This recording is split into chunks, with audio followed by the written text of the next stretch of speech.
इसमें बेसिकली दो लोगों की शर्त लगी थी कि जब घोड़ा दौड़ रहा होता है तो एक साहब का कहना यह था कि इसकी चारों टांगे एक वक्त ऐसा आता है कि हवा में होती हैं, और जो दूसरे साहब थे उनका कहना यह था कि नहीं, ऐसा नहीं होता, किसी ना किसी पॉइंट पे हमेशा उसकी एक टांग ज़मीन पे लगी होती है।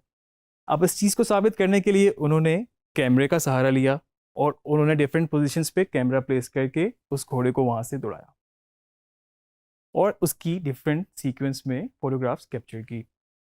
उस फोटोग्राफ्स को देखते हुए एक नई चीज़ सामने आई और वो ये वीडियो है, क्योंकि वो सारी इमेज जो थी वो मोशन में थी और वो एक सीक्वेंस की सूरत में आपको नज़र आ रही है इस वक्त। तो एक मोशन पिक्चर बन के सामने आई।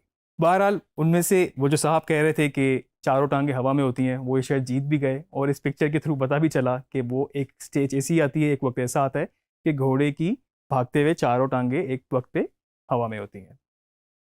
फिल्म मेकिंग का आगाज़ वहीं से हुआ। उसके बाद बहुत सारी फिल्में बनना शुरू हुई, सिनेमा का कल्चर कुछ शुरू हुआ। सबसे बड़ा नाम इस वक्त ल्यूमियर ब्रदर्स का भी आता है इसमें, और इन्होंने बेसिकली सिनेमा कल्चर को फ़रोग दिया, और जिसमें लोग पैसे देकर फिल्म देखा करते थे।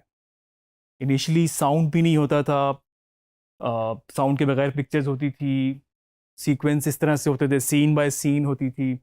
और कई दफ़ा उसके बाद ये शुरू हुआ कि लाइव ऑर्केस्ट्रा बज रहा होता था। ये भी डिबेट थी कि डायलॉग की क्या ज़रूरत है, डायलॉग क्यों चाहिए, ये तो सिर्फ पिक्चर होनी चाहिए। तो बहुत सारी चीज़ें उस दौर में चलती रही, लेकिन वक्त के साथ साथ वो इनोवेशन के साथ चीज़ें चेंज होती गई। लुमियर ब्रदर्स ने सिनेमाटोग्राफ के नाम से एक ऐसी मशीन भी बनाई जो कि एक साथ तीन काम करती थी, जो कि प्रोजेक्टर भी था, जो कि कैमरा भी था, और साथ में फिल्म का प्रिंट भी था।